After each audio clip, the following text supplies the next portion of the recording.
This Brazilian chocolate candy is breaking the internet, but it is really worth all the hype. Let's find out.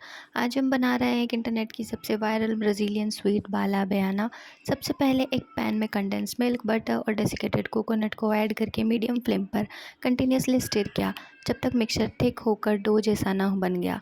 अब इस mixture को थोड़ा ठंडा होने दिया और छोटे छोटे बॉल्स बनाकर कुछ देर के लिए फ्रिज में रख दिया।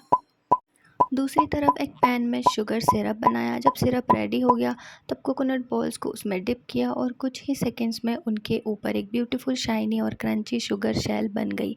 अब बस इन्हें थोड़ा सा सेट होने दिया और हमारी वायरल बाला बयाना रेडी है।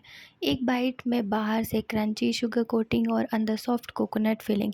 It taste is absolutely amazing. अगर आप भी इस वायरल ब्राज़ीलियन रेसिपी को ट्राई करने वाले हो तो वीडियो को लाइक करना मत भूलना। फुल रेसिपी डिस्क्रिप्शन बॉक्स और पिन कमेंट में अवेलेबल है। चलो बाय।